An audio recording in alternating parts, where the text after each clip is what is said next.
When Magdalena Reeves collapsed in the snow after giving birth alone during a brutal Montana blizzard, her newborn's silence meant death was winning, until a lonely lumberjack's desperate efforts brought the tiny lungs to life.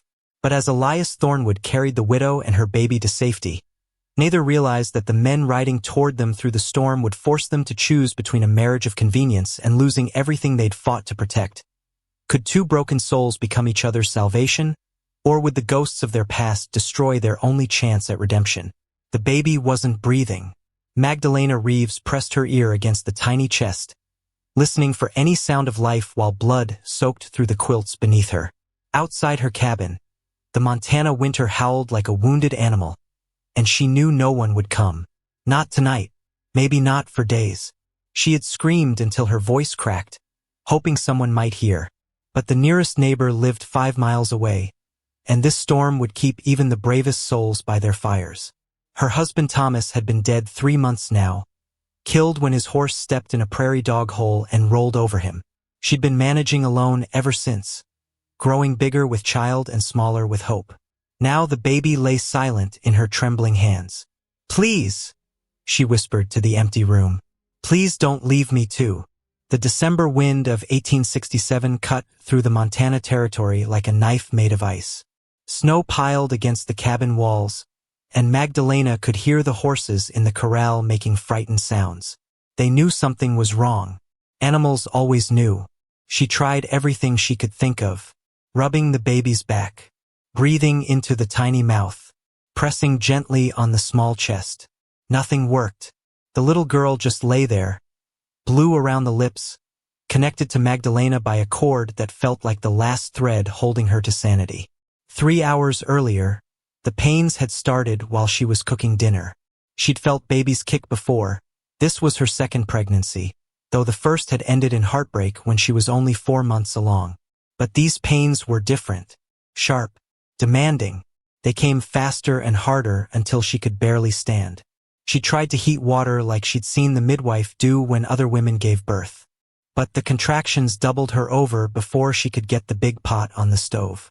Instead, she'd crawled to the bed and waited, alone, for whatever would happen next. The cabin felt enormous and tiny at the same time. Enormous because she was so alone. Tiny because the walls seemed to press in with each gust of wind. Thomas had built it small on purpose, easier to heat, he'd said. Now it felt like a trap.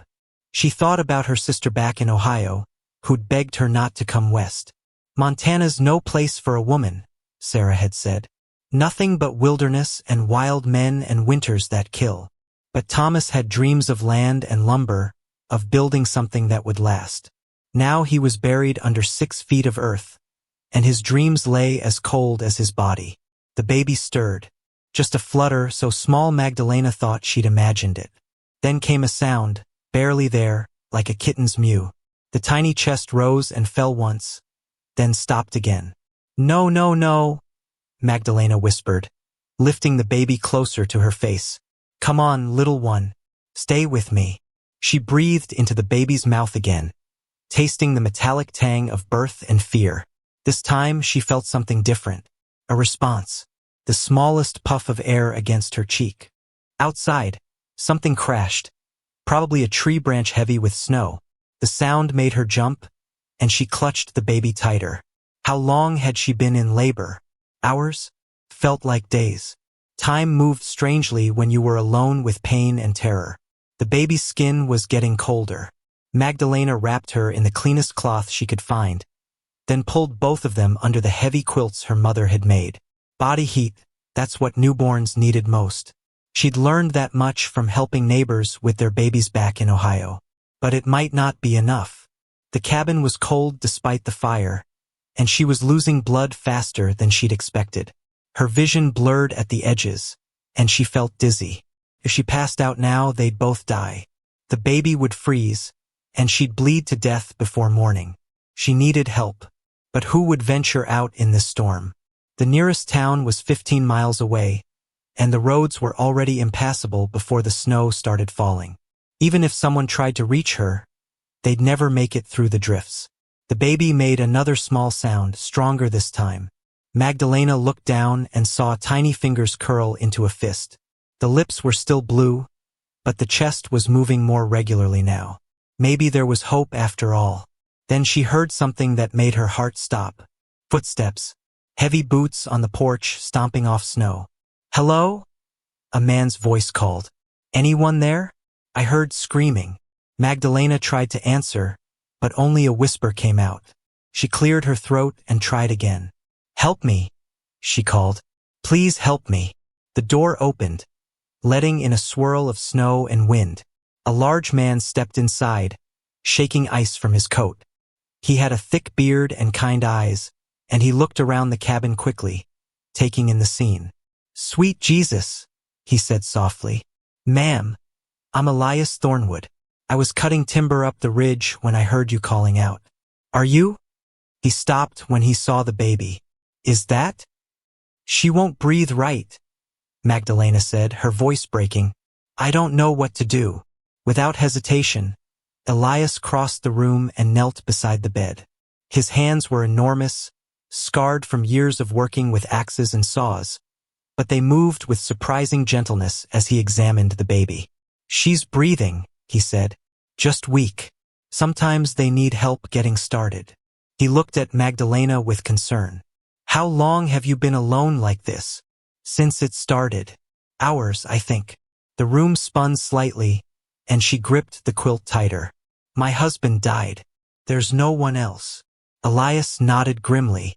He'd seen enough frontier hardship to know how quickly things could go wrong for a woman alone. "Well, you're not alone now," he said firmly. "Let me see what I can do." Elias Thornwood had been cutting trees in the Montana wilderness for 15 years, but he'd never heard anything like the screams that cut through the blizzard that morning. He'd been working alone, as usual, splitting logs for the lumber mill in Copper Falls. His partner Jacob was supposed to meet him, but the storm had come up fast and mean. Smart men stayed inside when the weather turned this ugly. But Elias wasn't known for being smart, just stubborn. The first scream made him drop his axe. It came from somewhere down the ridge, carried on the wind like a prayer for help. Then it came again, higher and more desperate. Elias knew that sound. He'd heard it once before, years ago, when his own wife was dying in childbirth back in Illinois. The sound of a woman fighting for 2 lives instead of 1. He grabbed his horse and headed toward the noise without thinking. His bay gelding didn't want to go. Horses were smarter than men about storms, but Elias forced him through the deepening snow. Each step was harder than the last, but he kept following the sound until it led him to a small cabin tucked against a stand of pine trees. The screaming had stopped by the time he reached the door. That scared him more than the noise had. Now, kneeling beside the bed where a young woman lay pale and exhausted, he understood why the silence had frightened him. She was barely conscious, and the baby in her arms looked more dead than alive. But both were breathing, and that meant there was still time. "What's your name?" he asked gently, checking the baby's color. Still too blue, but better than when he'd first arrived. "Magdalena Reeves," she whispered. This was supposed to be my daughter." "Still is," Elias said firmly. "She's just taking her time deciding whether she wants to stick around." He lifted the tiny girl carefully, supporting her head. Sometimes babies need a little encouragement. He'd learned about newborns the hard way, during the worst week of his life 5 years ago. His wife Maria had given birth to their son during a prairie storm, with only Elias to help. The baby had come early and weak, struggling to breathe just like this one. Maria had died 3 days later from fever, but little David had lived for almost a year before pneumonia took him too. Elias pushed those memories away and focused on the child in his hands. This baby was different. This baby was going to live. He rubbed her back in small circles the way he remembered doing with David. Then he breathed gently into her mouth, just enough to fill her tiny lungs without forcing too much air. After a few tries, she responded with a stronger cry. "There you go," he murmured. "That's what we want to hear." Magdalena struggled to sit up. "Is she?" "She's fine. Just needed some help getting started." Elias wrapped the baby carefully and handed her back. "But you're not fine. You've lost a lot of blood, and this cabin's too cold. We need to get you somewhere warm. I can't leave, Magdalena protested weakly. This is my home. Elias looked around the small cabin. It was neat and clean, but he could see the problems. The fire was dying because she hadn't been able to tend it. The windows were poorly sealed, letting in drafts. And most importantly, she was alone. No family, no neighbors close enough to help if something went wrong. Ma'am, he said carefully, I live about 2 miles from here, in a bigger cabin with a good stove and plenty of firewood. You and the baby need warmth and care. I can provide both. Magdalena studied his face. He was older than her husband had been, maybe 40, with gray streaking his brown hair and lines around his eyes that spoke of years in the sun and wind. But his voice was kind, and his hands had been gentle with her daughter. I don't know you, she said. No, you don't. I'm just a man who cuts trees and minds his own business. But I heard you calling for help, and I'm offering what I can. He paused. Truth is, I've got room and supplies for 3 people, but I've been living alone since my family died. Maybe we can help each other. Outside, the storm was getting worse. The wind shook the cabin walls, and snow was piling up against the windows. Even if the weather cleared tomorrow, it would take days for the roads to become passable again. What would you want in return? Magdalena asked. Nothing you're not willing to give, Elias replied. Just company, maybe some cooking and mending if you're up to it. I'm not asking for anything improper. Just 2 people helping each other get through winter. The baby started crying. A good, strong sound that filled the small cabin. Magdalena tried to comfort her, but her own weakness made everything difficult. She needed help and she needed it soon. All right, she said finally, but I want to come back here in the spring. This was my husband's land, and I won't give it up. Fair enough. Elias stood and began gathering her things. Clothes, blankets, anything she might need. Can you travel? It's not far, but the snow's deep. I can manage. Magdalena wrapped the baby tightly and struggled to her feet. The world spun for a moment, but she steadied herself against the wall. Elias had brought his horse up to the porch, and he helped Magdalena climb into the saddle. She held the baby close while he led the horse through the storm, breaking trail through snow that reached his knees. The wind tried to steal their warmth, but Elias kept them moving toward the promise of safety. His cabin appeared through the snow like salvation, larger than hers, with smoke rising from a stone chimney and windows that glowed with warm light. Elias helped her down and led her inside, where a fire crackled in a proper fireplace and the air smelled of coffee and wood smoke. This is home, he said simply. Make yourself comfortable. As Magdalena settled into a chair by the fire, holding her daughter close, she felt something she hadn't experienced since Thomas died. Hope. The baby was breathing normally now, pink and warm and alive. And this stranger, this Elias Thornwood, had asked for nothing except the chance to help. Maybe, she thought, they really could help each other through the winter. But first, she had to survive the night. The baby wouldn't stop crying, and Magdalena was starting to panic. For 3 days, little Rosa had been perfect. Sleeping, eating, growing stronger in the warmth of Elias's cabin. But now, at 2 in the morning, she screamed like something was terribly wrong. Magdalena paced the floor, trying everything she could think of. Feeding didn't help. Rocking didn't work. Even singing the lullabies her own mother had used made no difference. Maybe she's sick, Magdalena whispered to herself, feeling Rosa's forehead for fever. The baby's skin felt normal, but what did she really know about babies? Her first pregnancy had ended too early to learn these things, and Thomas had always planned to find a doctor when their time came. Elias appeared in the doorway, his hair messy from sleep. He'd given Magdalena his bed and made himself a place on the floor by the fire, insisting it was more comfortable than it looked. Now he watched her struggle with tired eyes full of concern. She fed an hour ago? He asked quietly. Yes, and she seemed fine. Then this started. Magdalena's voice cracked with worry. What if something's wrong inside? What if I hurt her somehow when she was born? You didn't hurt her. Elias moved closer, studying the baby's face. May I? Magdalena hesitated, then handed Rosa over. She'd been caring for her daughter alone since birth, afraid to trust anyone else with something so precious. But watching Elias hold the tiny girl with practiced ease reminded her that he'd saved Rosa's life once already. The moment Rosa settled into his large hands, her crying softened to small hiccups. "She's not sick," Elias said, a slight smile crossing his weathered face. "She's lonely." Lonely? Babies need to feel safe. For 9 months, she was never alone. Always hearing your heartbeat, feeling you move. Now the world's too big and quiet. He positioned Rosa against his chest, where she could hear his heart beating. Sometimes they just need to know someone's there. Within minutes, Rosa was asleep, her tiny fist curled against Elias's shirt. Magdalena stared in amazement. She'd been trying for hours to comfort her daughter, but this man had solved the problem in seconds. "How did you know that?" she asked. Elias was quiet for a long moment. Then he said, "I had a son once, David. He was born early, like Rosa, and he cried the same way those first few weeks. My wife Maria taught me that trick."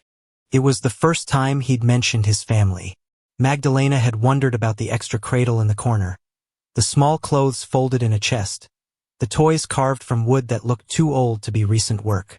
"What happened to them?" she asked gently. Fever took Maria 3 days after David was born. The baby lived almost a year before pneumonia got him too. Elias's voice stayed steady, but his eyes showed old pain. "That was 5 years ago. Haven't talked much about it since." Magdalena felt her throat tighten. Here was a man who'd lost everything, yet he'd opened his home to strangers without question. "I'm sorry," she whispered. "Don't be. They're gone. But knowing how to help Rosa, that's something good coming from something bad." He carefully transferred the sleeping baby back to Magdalena. "She'll probably sleep better next to you. Babies like to know their mothers are close." As Magdalena settled Rosa in the cradle beside the bed, she realized something had changed between her and Elias. He wasn't just a kind stranger anymore. He was someone who understood loss, who knew what it meant to love something so much that losing it nearly destroyed you. The next morning brought unexpected visitors. Magdalena was feeding Rosa when she heard horses approaching. Through the window, she saw 3 men riding up the snowy path, their faces hidden by thick scarves. Her stomach clenched with sudden fear. Out here, unexpected visitors usually meant trouble. Elias emerged from the barn where he'd been feeding his animals. Even from inside the cabin, Magdalena could see the tension in his shoulders as he walked toward the riders. "Morning, Thornwood," the lead rider called, pulling down his scarf to reveal a thin face and sharp eyes. "Heard you had company." "News travels fast for a blizzard week," Elias replied carefully. "What brings you out, Morrison?" "Samuel Morrison." Magdalena recognized the name if not the face. Thomas had mentioned him several times, always with worry in his voice. Morrison owned the bank in Copper Falls and had a reputation for buying up land from families who couldn't pay their debts. "Looking for Mrs. Reeves," Morrison said, his gaze moving past Elias to the cabin. "Heard she had her baby and might need assistance." "She's fine," Elias said firmly. "Got everything she needs." "I'm sure she does, but there's the matter of her late husband's debts. Can't let those slide just because of personal tragedy." Morrison's voice carried the cold efficiency of a man who'd had this conversation many times before. Magdalena's blood turned to ice. Thomas had borrowed money to buy their land and start his lumber operation, but he'd promised the debt was manageable. What if he'd been wrong? What if there were other loans she didn't know about? She handed Rosa to the cradle and walked to the door, wrapping a shawl around her shoulders. If Morrison wanted to talk business, she wouldn't hide like a frightened child. "Mr. Morrison," she said, stepping onto the porch. "I didn't expect to see you so soon after. My condolences on your loss, ma'am, but business waits for no one." Morrison's eyes were calculating as they took in her pale face and the way she gripped the porch railing for support. "Your husband owed the bank $300. With interest, that's grown to nearly $400 now." The number hit Magdalena like a physical blow.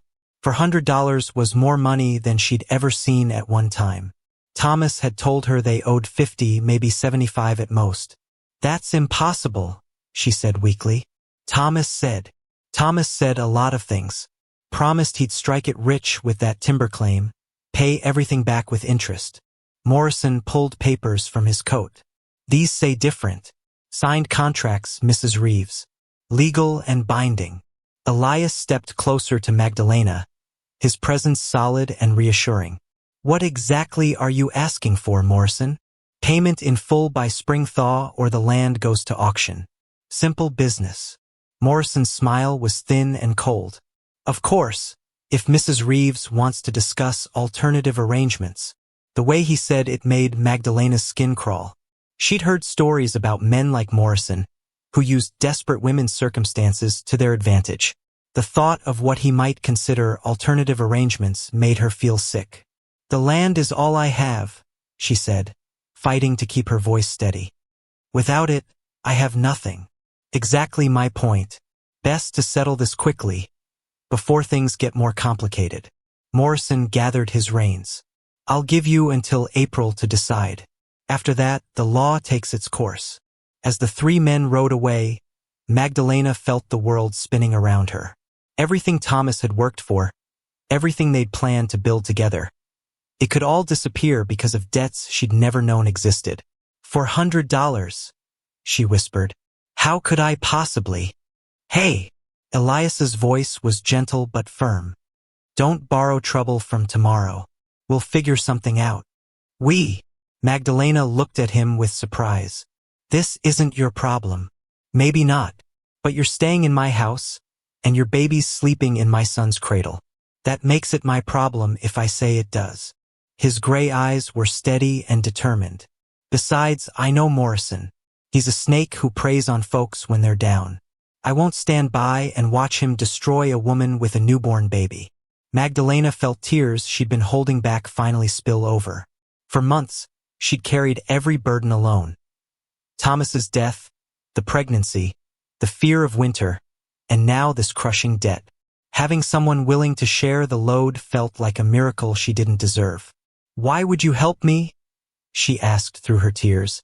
Elias considered the question seriously. "Because 5 years ago, when I lost everything, no one was there to help. I know what it feels like to face ruin alone." He paused, looking toward the mountains where snow still fell steadily.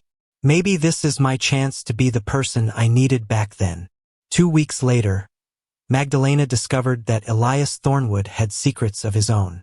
She was organizing his kitchen supplies while Rosa napped, trying to find ways to repay his kindness through useful work, when she found the letters hidden beneath a loose floorboard. She hadn't meant to pry. She'd only been looking for the source of a cold draft. But once she saw her own name written in unfamiliar handwriting, curiosity won over politeness. "Mrs. Magdalena Reeves," the letter began. "I am writing to inform you that your husband Thomas left detailed instructions regarding his debts and property. Please contact me immediately upon receipt of this message. Most urgent. Attorney Benjamin Walsh, Helena." The letter was dated 3 weeks before Thomas died. Magdalena's hands shook as she read it again. Why would Thomas contact a lawyer in Helena without telling her? And why was this letter hidden in Elias's cabin instead of delivered to her own home? Find something interesting? Magdalena spun around to find Elias standing in the doorway, his expression unreadable. She held up the letter with a mixture of anger and confusion. "This is addressed to me. Why do you have it?" Elias sighed and removed his hat, running fingers through his graying hair. "Because your husband asked me to keep it safe. Said if anything happened to him, I should make sure you got it when you were ready to handle whatever it said." "Thomas knew you?" Magdalena's voice rose with disbelief. "But you acted like we were strangers when you found me in the storm." "We weren't strangers. We weren't close friends either, but Thomas and I did business together. He bought lumber from me for your cabin, and we talked sometimes when he came to pick up orders." Elias sat heavily in a kitchen chair. He was worried about something those last few months. Kept saying he needed to make sure you were protected if anything happened to him. Magdalena stared at the letter, her mind racing. Protected from what? I don't know. He never said exactly. But he gave me that letter and made me promise to look after you if trouble came. Elias met her eyes steadily. Said Morrison was circling like a vulture, looking for ways to steal your land. The betrayal hit Magdalena like a physical blow. For weeks, she'd been grateful to this man for saving her life, for opening his home to strangers out of pure kindness. Now she discovered it wasn't kindness at all. It was obligation. A promise made to her dead husband. So this whole time, you've been taking care of me because Thomas asked you to? Her voice was flat, emotionless. Not because you wanted to help, but because you felt you had to? It started that way, Elias admitted. But nothing. Magdalena folded the letter with sharp, angry movements. I thought you were being kind. I thought you cared about Rosa and me as people, not as some duty you inherited from my husband. That's not fair, Magdalena. Yes, I promised Thomas I'd help you if needed. But everything I've done since that night in the storm, that's been my choice. Magdalena wasn't listening anymore. She was thinking about all the moments that had felt real between them. His gentleness with Rosa, the way he'd shared stories about his own lost family, the protective anger in his voice when Morrison threatened her. Had any of it been genuine, or was it all just a man keeping his word to another man? I need to read this letter, she said coldly. Alone. Elias nodded and left the cabin without another word. Through the window, Magdalena watched him walk toward the barn. His shoulders bent as if carrying a heavy load. Part of her wanted to call him back, to hear his explanation. But the larger part felt betrayed by the discovery that her refuge had been built on obligation rather than compassion. She opened the letter with trembling fingers. The lawyer's message was brief but devastating. Thomas had indeed borrowed money from Morrison, not just the $400 the banker claimed, but nearly $1,000. However, he'd also taken out a life insurance policy that would pay twice that amount to his widow. The policy was being held in Helena, waiting for Magdalena to claim it. But there was a catch. The insurance company required proof that Thomas's death was accidental, not suicide. If they determined he'd taken his own life to provide for his family, the policy would be void. Magdalena sank into a chair, the letter falling from nerveless fingers. Thomas hadn't died in a riding accident. He'd been found at the bottom of Miller's Canyon with his horse, both of them broken on the rocks below. Everyone assumed the horse had spooked and gone over the edge. But what if Thomas had chosen to ride that dangerous path? What if he'd known exactly what would happen? The thought made her sick. Had her husband been so desperate to pay his debts and provide for their unborn child that he'd chosen death over dishonor? The insurance money would solve all her problems, but only if she could prove Thomas hadn't planned his own death. Outside, she heard Elias chopping wood with mechanical precision. Each blow of the axe sounded like an accusation. He'd known about the debts. He'd known Thomas was worried about something. Had he suspected the truth about that final ride to Miller's Canyon? Rosa began crying, and Magdalena moved automatically to comfort her daughter. As she lifted the baby, she realized that nothing had really changed. Insurance money or not, she still needed help. She still had nowhere else to go. And Elias, whatever his original motivations, had still saved both their lives. But trust, once broken, was not easily repaired. When Elias returned to the cabin that evening, he found Magdalena feeding Rosa by the fire. The letter lay open on the table between them like an accusation. "Did you know?" she asked without looking up. "About the insurance? I knew he'd arranged something. He never told me details."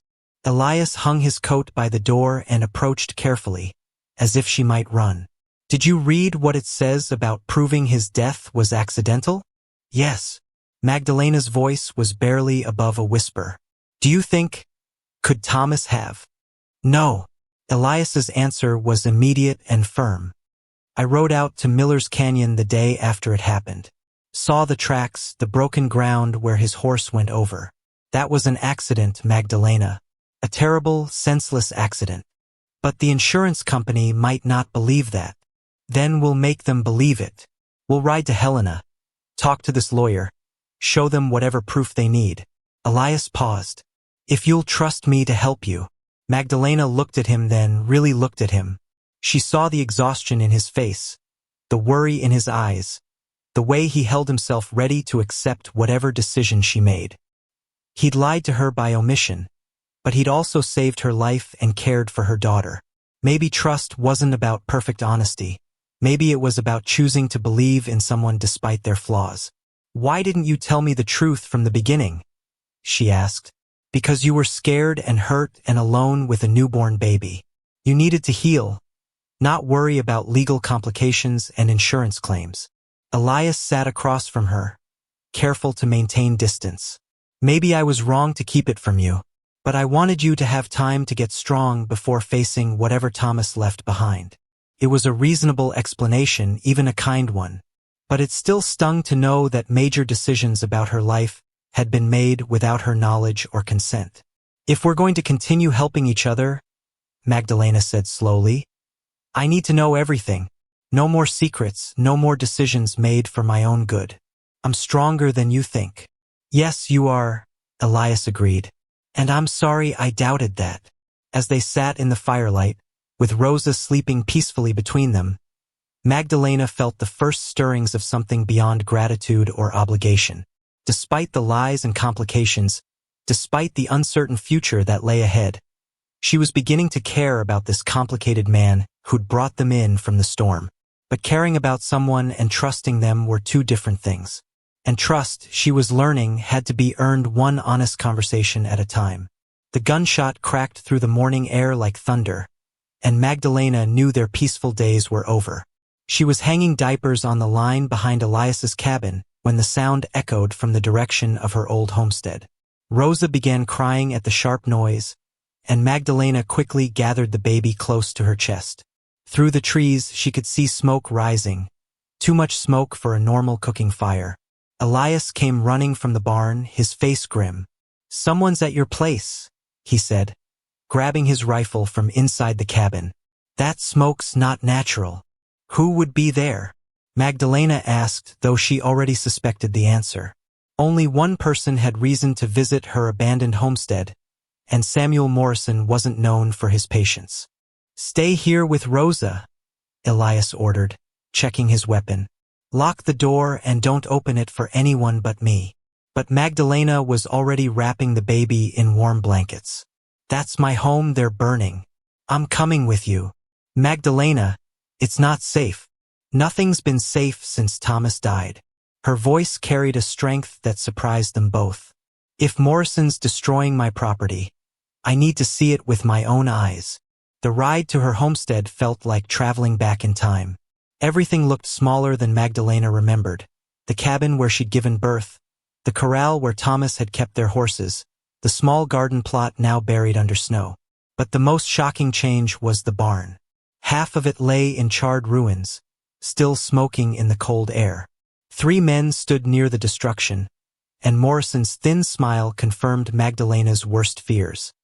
He'd brought his usual companions, rough men who did whatever he asked without questions. The kind of men who wouldn't hesitate to burn a widow's property if it served their boss's purposes. Mrs. Reeves, Morrison called cheerfully, as if they'd met by chance at a church social. What a pleasant surprise. I was just inspecting your property. By burning it down? Elias's voice was dangerously quiet as he dismounted, keeping his rifle ready. Terrible accident, Morrison replied with mock concern. My men were checking the barn for structural damage when some old hay caught fire. These things happen when buildings aren't properly maintained. Magdalena stared at the ruins of the barn Thomas had built with his own hands. It had taken him 3 weeks of hard labor, working from dawn to dusk to give their animals proper shelter. Now it was nothing but ashes and broken dreams. Why? She asked, her voice barely controlled. Why would you do this? Business, my dear. Pure business. Morrison's tone became serious. You see, when property becomes worthless, debts become much harder to collect. Sometimes it's better to cut losses early. The meaning was clear. Morrison was sending a message. Pay what you owe, or watch everything you own burn to the ground. It was the kind of threat that worked on most frontier families, who couldn't afford to fight back against a man with money and connections. But Magdalena had spent weeks learning about courage from a man who'd faced his own losses with dignity. She climbed down from Elias's horse, still holding Rosa, and walked straight toward Morrison with steady steps. "You made a mistake," she said clearly. Morrison laughed. "What mistake is that? You assumed I was helpless." Magdalena's voice grew stronger with each word. "You thought a widow with a baby would be easy to scare. But you forgot something important." "And what's that?" "I've already lost everything that mattered most to me. My husband is dead. My home is burned. What else can you possibly take?" She stepped closer and Morrison actually took a step back. "But I know something you don't know. Something that changes everything." Morrison's confidence wavered slightly. "What are you talking about?" "Thomas had a life insurance policy. $1,000, Mr. Morrison. More than enough to pay his debts and buy this property back twice over." Magdalena's smile was cold as winter wind. "The insurance company in Helena is expecting me next week." The color drained from Morrison's face. He'd gambled on Magdalena being broke and desperate, easy to manipulate into surrendering her land for a fraction of its worth. An insurance payout would ruin all his plans. "Insurance policies can be complicated," Morrison said carefully. "Sometimes companies find reasons not to pay, especially when deaths seem suspicious." "Are you threatening to lie about how my husband died?" Magdalena's voice carried a new edge, one that made Morrison's men shift uncomfortably. "I'm simply saying that investigations can go in many directions, depending on what evidence comes to light." Morrison's threat was barely veiled now. He was suggesting he could manufacture proof that Thomas had killed himself, voiding the insurance policy. Elias stepped forward, his rifle now pointed directly at Morrison's chest. "That sounds like extortion to me, maybe even conspiracy to commit fraud." "You can't prove anything," Morrison sneered, but his voice lacked its earlier confidence. "Maybe not, but I know someone who can." Magdalena pulled a folded paper from her coat, a letter she'd written the night before. "I've already contacted Sheriff Williams in Helena about your business practices. Told him about the suspicious fire, the threats, the attempts to manipulate insurance investigations. It was a bluff, but a convincing one." Morrison's face went from pale to red as he realized his position was weaker than he'd thought. He'd counted on intimidating a frightened widow, not fighting a woman who'd learned to stand up for herself. "This isn't over," Morrison said, mounting his horse. "You'll find that fighting me is more expensive than paying me." "Then I guess we'll see who has more to lose," Magdalena replied calmly. As Morrison and his men rode away, Elias lowered his rifle and looked at Magdalena with new respect. That was either very brave or very foolish. Probably both. Magdalena adjusted Rosa in her arms, trying to stop her hands from shaking now that the danger had passed. "But I meant what I said. I've lost too much already to be scared of losing more." They stood together in the ruins of her old life, watching smoke rise from the destroyed barn. But instead of feeling defeated, Magdalena felt something unexpected: relief. The confrontation with Morrison had forced her to find strength she didn't know she possessed. She wasn't the helpless widow he'd expected to intimidate. "What happens now?" Elias asked. "Now we go to Helena. We get that insurance money. And then we decide what comes next." Magdalena looked at the man who'd become so much more than just her protector. "Together, if you're willing." Elias smiled, the first genuine smile she'd seen from him since their argument about the hidden letter. "I'm willing." As they rode back toward his cabin, Magdalena realized that Morrison had actually done her a favor. By forcing her to fight, he'd helped her discover that she was no longer the frightened woman who'd given birth alone in a storm. She was someone stronger now, someone who could face whatever challenges lay ahead. But she also knew Morrison wouldn't give up easily. Men like him didn't accept defeat gracefully. The real battle was just beginning. The proposal came at dawn, whispered over coffee while Rosa slept peacefully in her cradle. "Marry me," Elias said quietly, his hands wrapped around his cup like it might provide courage. Not for love or romance, but for protection. Morrison can't touch a married woman's property the same way he can threaten a widow. Magdalena nearly choked on her coffee. After weeks of growing closer, learning to trust each other despite their complicated beginning, this was not how she'd imagined such a conversation might start. "A business arrangement?" she asked, setting down her cup with careful precision. "A partnership," Elias corrected. "You need legal protection and well, I've been alone too long. We work well together, Magdalena. We take care of each other, help each other through difficult times. Maybe that's enough foundation for a marriage." Outside, the Montana dawn painted the mountains in shades of pink and gold, but inside the cabin, the air felt charged with possibility and danger. Magdalena studied Elias's face, searching for clues about his true feelings. Was this really just about protecting her from Morrison, or was there something deeper driving his proposal? "What about love?" she asked softly. "What about it? You loved Thomas and he died. I loved Maria and she died too. Love doesn't guarantee happiness or safety." Elias met her eyes directly. "But respect does. Trust does. Partnership does." It was a practical answer, the kind a sensible frontier woman should appreciate. Marriage for love was a luxury most people couldn't afford. Marriage for mutual benefit and companionship was common, even wise. But Magdalena found herself wanting more than practicality. "And if I say no? Then I'll still help you get to Helena, still stand with you against Morrison, still protect you and Rosa as long as you need me to." Elias's voice was steady, honest. "The offer doesn't come with threats or ultimatums. It's just an option." Before Magdalena could respond, Rosa began crying.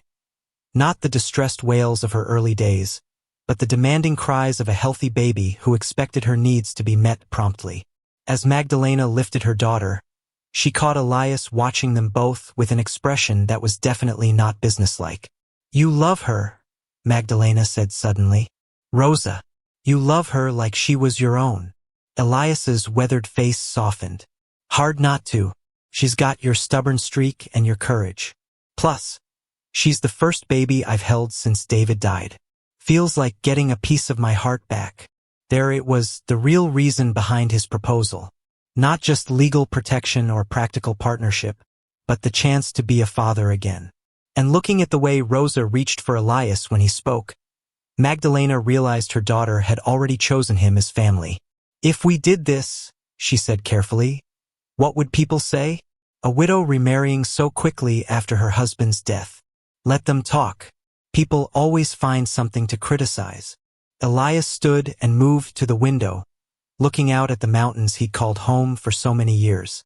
Besides, frontier life doesn't allow for long mourning periods. Survival comes first, society's opinions second. He was right, but Magdalena still felt the weight of judgment.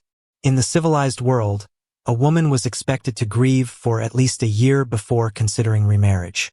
But the Montana Territory wasn't civilized, and normal rules didn't always apply when survival was at stake. "There's something else," she said, her voice growing serious. "Morrison isn't just after my land. He's after yours too." Elias turned sharply. "What do you mean?" "I've been thinking about why he's so interested in my small homestead. It's not valuable enough to justify this much effort." Magdalena shifted Rosa to her other arm. "But combined with your property, it would control the entire valley. Someone could build a railroad spur, or establish a major lumber operation, or discover the silver deposits Thomas was always talking about," Elias finished grimly. "I thought he was just dreaming. But what if he wasn't?" The pieces were falling into place now. Morrison wasn't just a greedy banker.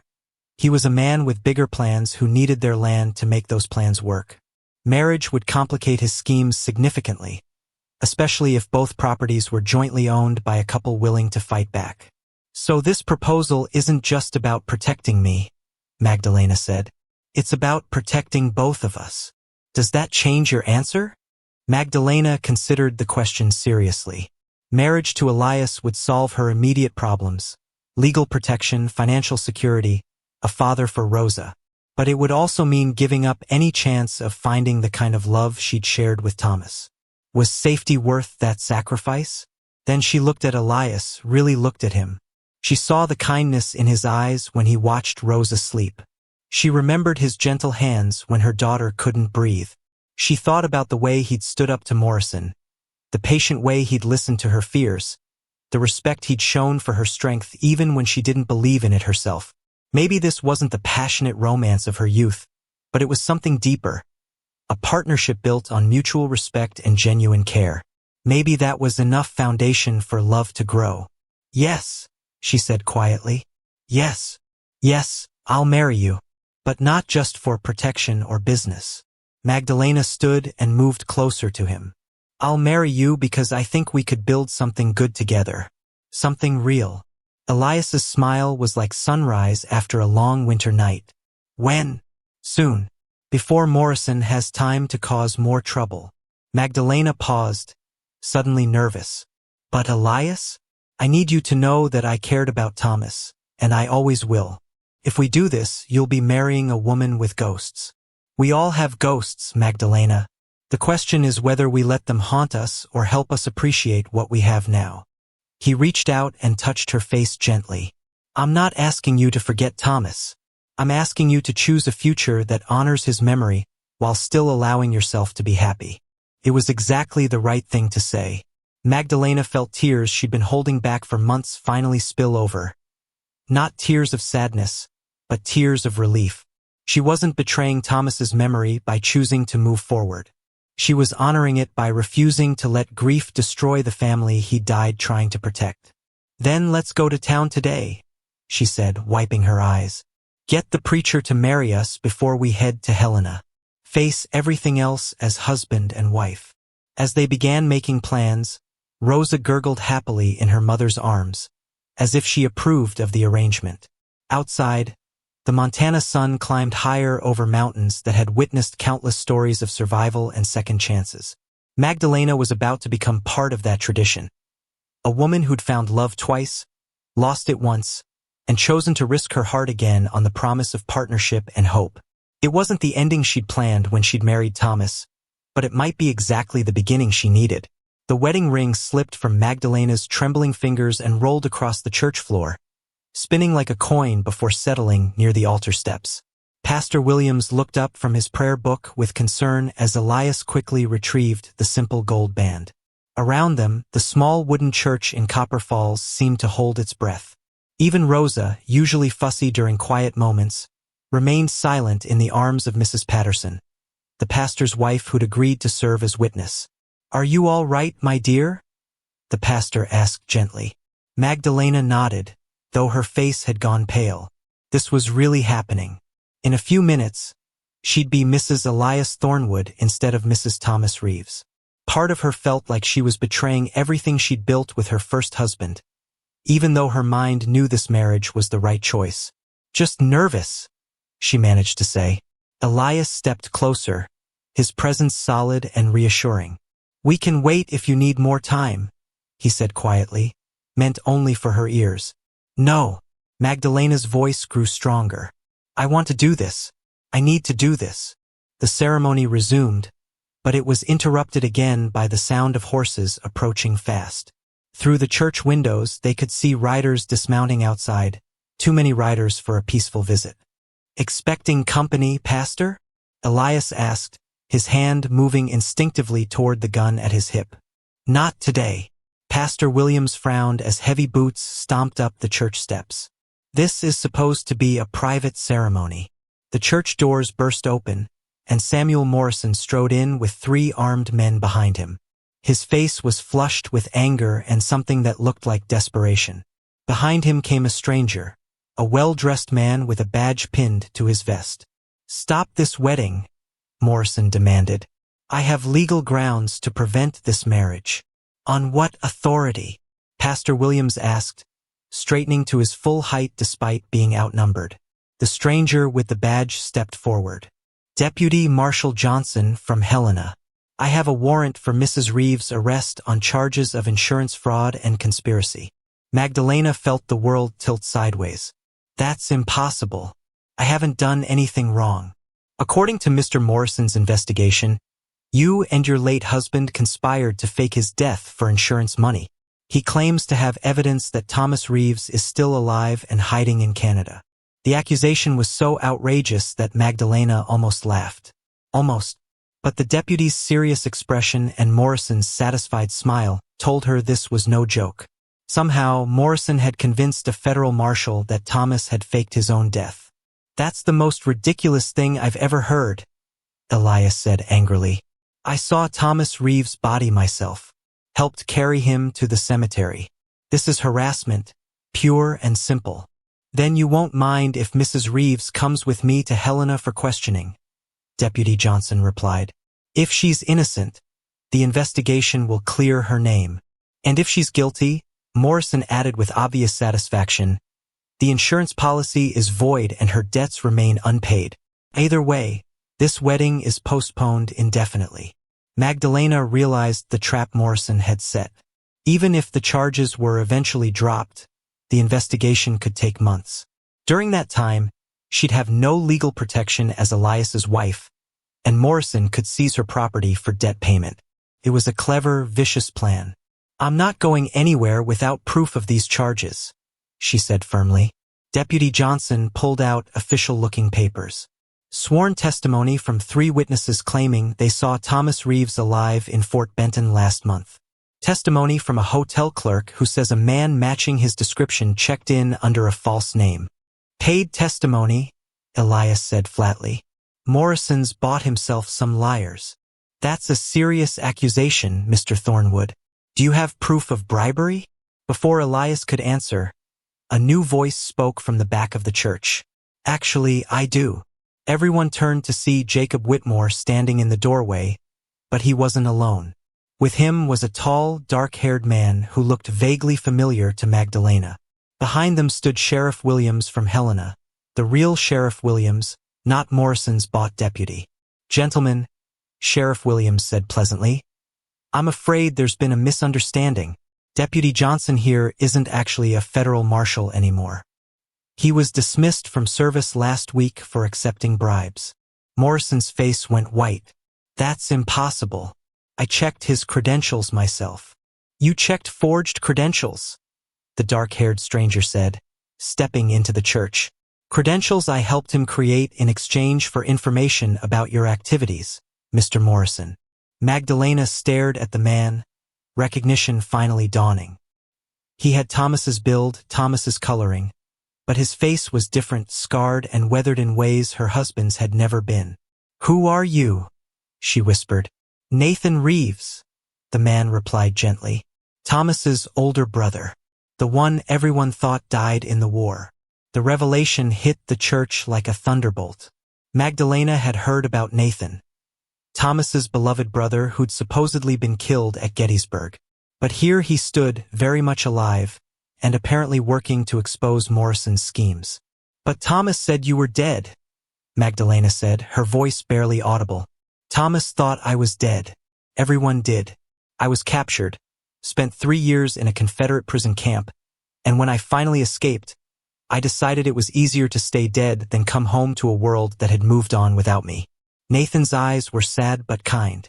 "I've been living in Canada working as a trapper, but when I heard about Thomas's real death, I came south to make sure his family was protected." Morrison was backing toward the door, but Sheriff Williams blocked his path. "Samuel Morrison, you're under arrest for conspiracy, fraud, attempted extortion, and bribery of federal officials." "You can't prove any of this," Morrison snarled, but his voice lacked conviction. "Actually, we can." Jacob pulled out a small notebook. "I've been keeping track of your activities for weeks. Every bribe you paid, every threat you made, every law you broke. Nathan here helped me gather evidence while pretending to be the mysterious Thomas Reeves your witnesses claimed to see." The pieces fell into place for Magdalena. Nathan had deliberately let himself be seen around Fort Benton, knowing Morrison's spies would report a Thomas lookalike to their boss. It was an elaborate trap, and Morrison had walked right into it. "The insurance investigation is closed," Sheriff Williams announced. "Thomas Reeves died accidentally, exactly as originally reported." The insurance company will pay Mrs. Reeves the full amount, plus damages for the harassment she's endured. As Morrison was led away in handcuffs, still protesting his innocence, the church fell silent except for Rosa's happy babbling. The immediate crisis was over, but Magdalena felt overwhelmed by everything that had happened. "So," Pastor Williams said after clearing his throat, "shall we continue with the wedding?" Magdalena looked at Elias, who was watching her with patient understanding. Then she looked at Nathan, the brother-in-law she'd never expected to meet. Finally, she looked at Rosa, who was reaching for Elias with complete trust. "Yes," she said firmly. "Let's finish what we started." This time, when Elias placed the ring on her finger, her hands were steady. This time, when she promised to love and honor him, the words felt like a new beginning rather than a betrayal of the past. And when Pastor Williams pronounced them husband and wife, Magdalena felt something she hadn't experienced since Thomas died. Hope for a future that held more joy than sorrow. Outside the church, Nathan approached her with hesitation. "I know this is overwhelming," he said. "I don't expect anything from you, Magdalena. I just wanted to make sure Morrison couldn't hurt Thomas's family." "Your family too," she replied, surprising herself with the certainty in her voice. "Rosa should know her uncle, and I'd like to hear stories about Thomas that only his brother would know." Nathan's smile was exactly like Thomas's, and for the first time since her husband's death, remembering didn't hurt quite so much. 6 months later, Magdalena stood in the garden behind the expanded cabin, watching Rosa take her first wobbly steps toward Elias, who waited with arms outstretched and a smile that could have powered the whole territory. "Come on, little one," he encouraged. "You can do it." Rosa giggled and lurched forward, managing 3 whole steps before sitting down hard in the dirt. But instead of crying, she clapped her hands and looked around as if expecting applause for her achievement. "She's definitely got the Thornwood stubbornness," Nathan called from where he was splitting firewood nearby. He decided to stay in Montana rather than return to Canada, building his own small cabin on the far end of their expanded property. "Takes after her new papa." Magdalena smiled at the easy way Nathan had accepted Elias as Rosa's father. The 3 adults had found a comfortable rhythm over the past months. Not quite a family in the traditional sense, but something that worked for all of them. Nathan provided stories about Thomas that helped keep his memory alive, while Elias provided the steady presence Rosa needed as she grew. The insurance money had solved their immediate problems, but the real victory had been Morrison's downfall. The crooked banker was now serving time in the territorial prison, and his associates had scattered to avoid similar fates. Word had spread throughout the territory about what happened to men who preyed on widows and orphans. It was a lesson that would be remembered for years. "Magdalena," Elias called from inside the cabin. "Come see this." She found him at the kitchen table, reading a letter with obvious excitement. Rosa crawled over to investigate, pulling herself up on his legs with determined effort. "What is it?" Magdalena asked. "Letter from the territorial capital. They're offering me a contract to supply lumber for the new courthouse they're building in Helena. It's enough work to keep us busy for 2 years, maybe more." The opportunity was enormous, the kind of contract that could establish Elias as one of the territory's major lumber suppliers. But it would also mean spending weeks at a time away from home, supervising crews and managing the complex logistics of such a large project. "That's wonderful news," Magdalena said, though she felt a flutter of worry. "When would you need to start?" "Next month." "But Magdalena," Elias set down the letter and reached for her hands. "I wouldn't take this if you weren't comfortable with me being away so much. We're partners in this marriage, which means we make big decisions together." It was exactly the kind of consideration Thomas had never shown her. Her first husband had been a good man, but he'd made decisions about their future without asking her opinion. Elias was different. He genuinely valued her thoughts and wouldn't move forward without her blessing. "What do you think we should do?" she asked. "I think we should take the contract, but only if you and Rosa come with me for part of the time. Helena's got schools, doctors, supplies we can't get out here. It might be good for Rosa to see more of the world." The suggestion surprised Magdalena. She'd grown comfortable in their isolated valley, content with the rhythm of rural life. But Elias was right. Rosa would benefit from exposure to the larger world beyond their homestead. What about Nathan and the property here? Nathan can manage things while we're gone. He knows the land as well as I do now, and he's been talking about starting his own trapping business anyway. Elias paused thoughtfully. Besides, this contract would give us enough money to really expand. We could build a proper house, maybe buy more land, establish ourselves as one of the territory's leading families. It was an attractive vision: prosperity, security, and social standing. All the things Thomas had dreamed of but never achieved. But Magdalena found herself thinking about the deeper changes such success might bring. Would we still be us? She asked quietly. Would we still be the people who fell in love over morning coffee and evening conversations? Elias considered the question seriously.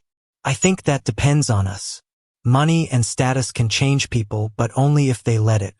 What matters most to you, Magdalena? What kind of life do you want for Rosa?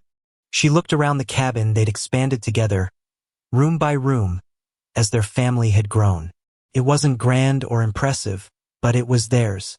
Every board, every nail, every piece of furniture told the story of their partnership. I want Rosa to understand that happiness doesn't come from having the most of anything, the biggest house, the finest clothes, the most money. I want her to know that real wealth is having people who love you and work you can be proud of. Then we'll take the Helena contract, but we'll stay ourselves, Elias said firmly. We'll use the money to build something lasting, not just something impressive. As if summoned by the mention of her name, Rosa pulled herself upright using Elias's leg and took 2 more unsteady steps toward Magdalena. This time, she made it all the way across the kitchen before sitting down with a proud grin. Look at that, Nathan said from the doorway, where he'd been watching unnoticed. Walking before her first birthday, Thomas would have been so proud. The mention of her first husband's name no longer brought pain, just a warm recognition of the love that had started this journey. Magdalena had learned that grief wasn't something you got over. It was something you carried with you, like a precious stone that grew smoother with time but never lost its value. He would have loved her so much, she agreed softly. He does love her, Elias said, his voice gentle but certain. Love doesn't die just because people do. It gets passed on, generation to generation, person to person. Thomas's love for you became part of your love for Rosa. And now it's part of my love for both of you. It was a beautiful thought, and one that felt true in ways Magdalena was still discovering. She'd learned that hearts were bigger than she'd imagined, capable of holding multiple loves without diminishing any of them. Her love for Thomas existed alongside her growing love for Elias, just as Rosa's biological connection to Thomas coexisted with her deep bond with the man she called Papa. That evening, as they sat on the porch watching the sun set over the Montana mountains, Magdalena reflected on how much had changed since that desperate night when Rosa was born. She'd started as a woman alone, terrified and helpless. Now she was part of a family, unconventional perhaps, but strong and loving and committed to each other's happiness. What are you thinking about? Elias asked, following her gaze toward the distant peaks. Second chances, she replied. How sometimes the life you end up with is better than the one you planned. Even though it's harder to find? Especially because it's harder to find. The easy things don't teach you much about yourself. It's the difficult paths that show you how strong you really are. As if in agreement, Rosa clapped her hands from her blanket on the porch floor, then crawled determinedly toward the steps. Elias quickly scooped her up before she could tumble down. Easy there, explorer, he said with a laugh. Save some adventure for when you're older. But Magdalena suspected that Rosa would never be short on adventure. She was growing up in a family that had faced crisis and emerged stronger, in a territory where courage and determination mattered more than social conventions. Most importantly, she was surrounded by adults who understood that love was not a limited resource, but an endless gift that grew larger when shared. The Montana wilderness stretched endlessly around them, full of beauty and danger and infinite possibility. It was exactly the right place for a family that had learned to find hope in unexpected places and strength in each other's hearts. The telegram arrived on a Tuesday morning that would change everything, carried by a rider whose horse was lathered with sweat from the urgent journey from town. Magdalena was teaching 2-year-old Rosa to count using wooden blocks that Nathan had carved when she heard the approaching hoofbeats. Through the window, she watched Elias emerge from the lumber mill he'd built behind their house, wiping sawdust from his hands as the messenger dismounted. "Telegram for Mrs. Thornwood," the young man called, holding up the yellow paper like it contained either treasure or disaster. Magdalena's stomach clenched. In 1869, telegrams rarely brought good news to frontier families. She hurried outside with Rosa on her hip, arriving just as Elias finished reading the message.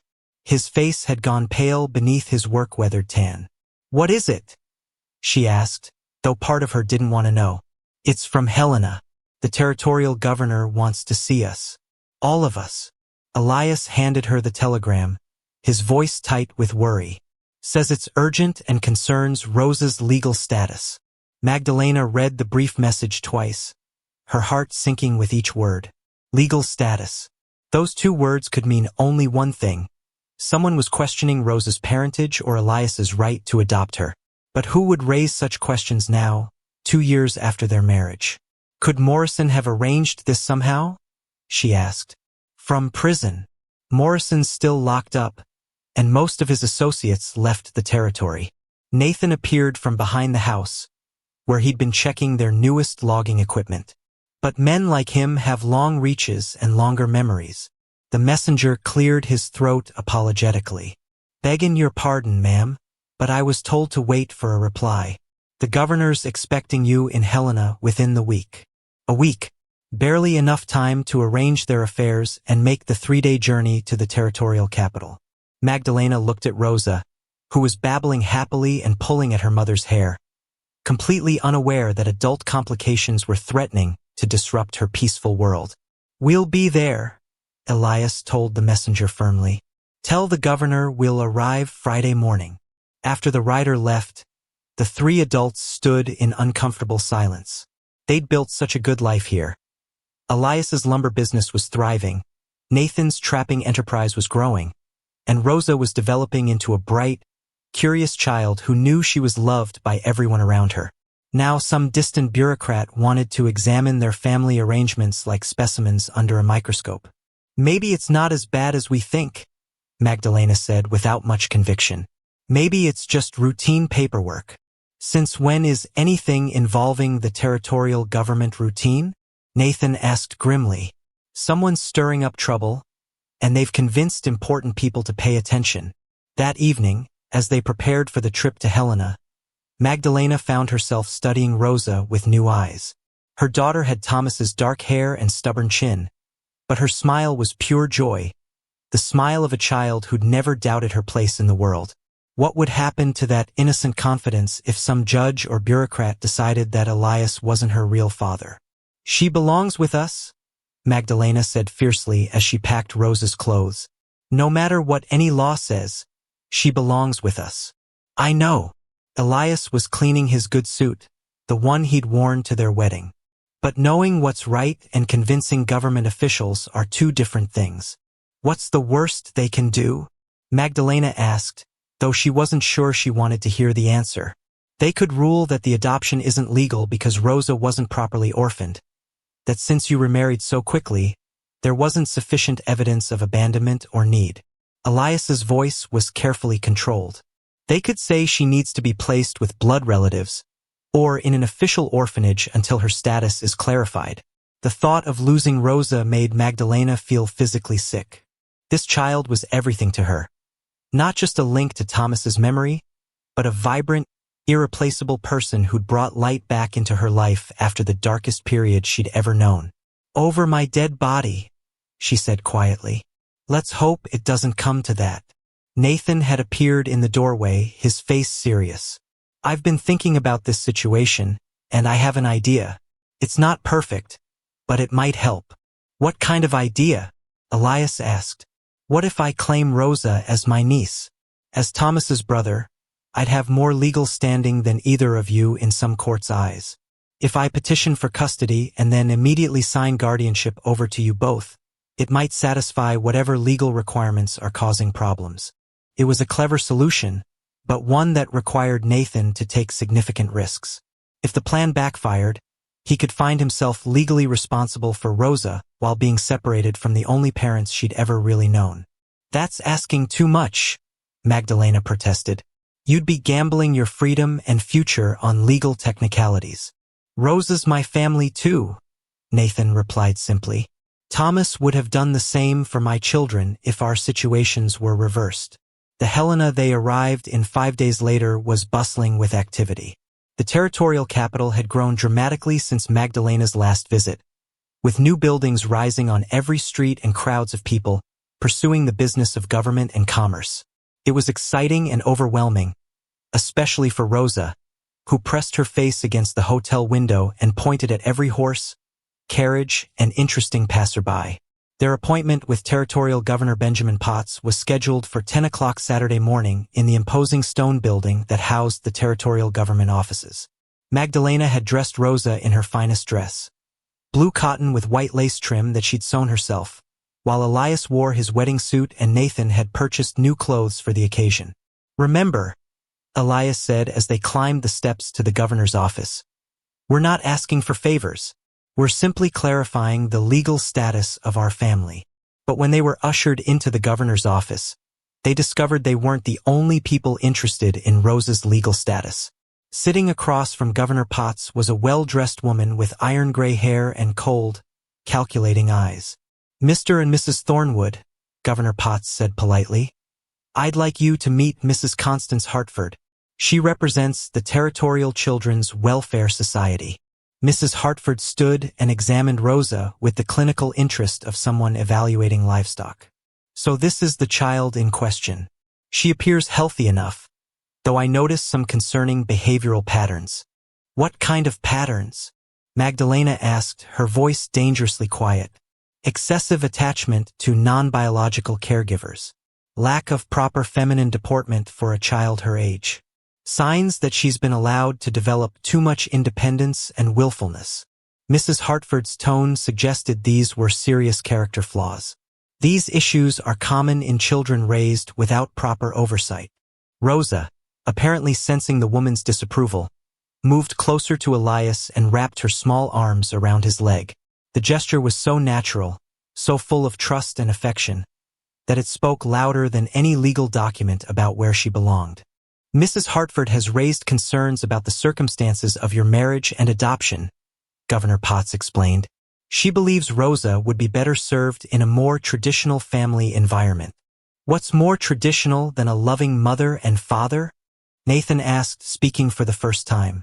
"A family where the child's biological heritage is properly acknowledged and where she can be raised according to appropriate social standards," Mrs. Hartford replied crisply. "I've identified a suitable family in Denver. Prominent citizens who specifically requested a young girl to complete their household." The meaning was clear. Mrs. Hartford wanted to take Rosa away from the only family she'd ever known and give her to strangers who viewed children as accessories to enhance their social standing. Magdalena felt something fierce and protective rise within her, the same feeling that had given her strength to face Morrison, to survive childbirth alone, to rebuild her life from nothing. This bureaucratic vulture might have official authority, but she had something more powerful: a mother's love and a mother's determination to protect her child. "No," she said simply.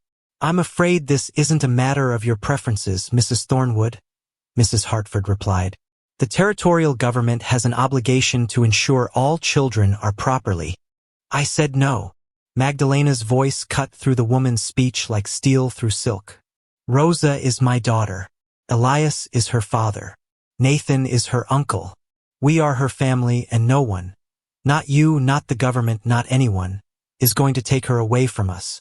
The room fell silent except for Rosa's happy babbling as she played with the buttons on Elias's jacket, completely oblivious to the adult drama swirling around her. In that moment, Magdalena realized that this confrontation wasn't really about legal technicalities or social standards. It was about something much more fundamental: the right of a family to define itself. 25 years after that confrontation in the governor's office, Magdalena Thornwood stood in her garden, watching her granddaughter chase butterflies while Rosa, now a married woman with children of her own, hung laundry on the line. The final battle for Rosa's custody had lasted 3 more hours in that government office, with lawyers and witnesses and enough legal documents to fill a small trunk. In the end, it was Nathan's military service record and Elias's growing reputation as a successful businessman that had tipped the scales in their favor. Mrs. Hartford had left Helena empty-handed, muttering about irregular families and declining moral standards. But more importantly, it was Rosa herself who had won the day. When Governor Potts had asked her, in simple words a 2-year-old could understand, who her family was, she had pointed confidently at Magdalena, Elias, and Nathan and said, "Mama, Papa, Uncle," with such certainty that even the most skeptical bureaucrat couldn't deny where her heart belonged. "Grandmama," 4-year-old Emma called, running toward her with a handful of wildflowers. "Look what I found." Magdalena knelt to examine the bouquet, marveling at how this new generation took for granted the stability that had been so hard-won. Emma knew nothing about custody battles or legal challenges. She only knew that she was surrounded by people who loved her unconditionally. "They're beautiful, sweetheart," Magdalena said, accepting the flowers with appropriate solemnity. "Should we put them in water for your mama?" "Yes, and save some for Papa Elias when he comes home." Papa Elias. Even after all these years, hearing Rosa's children use that title for the man who'd raised her filled Magdalena with quiet satisfaction. Elias had officially adopted Rosa when she turned 5, in a simple ceremony that made legal what had always been true in their hearts. By then, Rosa called him Papa so naturally that no one questioned the arrangement. Rosa approached with her laundry basket, moving with the confident grace of a woman who'd never doubted her place in the world. At 27, she was a respected member of their community, married to a good man who owned the largest general store in Copper Falls. She had 3 children of her own and was expecting a 4th. "Any word from Uncle Nathan?" Rosa asked, settling beside her mother on the garden bench they'd built together years ago. "Letter came yesterday. He's doing well in Seattle. Says the fishing business is better than he expected." Magdalena smiled at the memory of Nathan's latest adventure. At 55, Thomas's brother had finally found love with a widow who owned a boarding house near the waterfront. He'll be back for Emma's birthday next month. The extended family Nathan had chosen to stay part of continued to gather for important occasions, even as they scattered across the growing West. It was a family defined by choice rather than blood, held together by shared experiences rather than shared names. In many ways, it was stronger than traditional families because everyone had actively chosen to belong. "Mama," Rosa said suddenly, using the serious tone that meant she had something important to discuss. "I've been thinking about the new schoolteacher they're hiring for next year." "What about her?" "She's young, unmarried, and she'll need a place to stay. I thought maybe she could board with you and Papa. The house is so quiet now with just the 2 of you." Magdalena considered the suggestion. Their home had indeed grown quiet since Rosa married and moved to town. Elias still worked every day, but at 62, he wasn't taking on the enormous contracts that had once required months away from home. They had more space and resources than they needed, and helping a young woman start her career would be deeply satisfying. "I'll discuss it with your father," she said, then caught herself using the term that had become natural over the years. Elias was Papa to Rosa and Grandpapa to the children, but to Magdalena, he was simply the man who'd shared her life for 25 years of marriage. "You still call him that?" Rosa observed with amusement. "After all this time, you still get that look when you talk about Papa." "What look?" "The look that says you still can't quite believe how lucky you got." Magdalena laughed, but there was truth in Rosa's observation.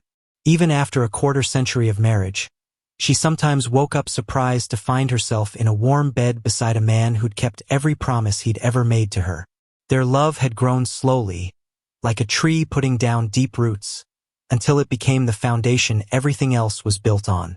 "I suppose I am lucky," she admitted. "We both are.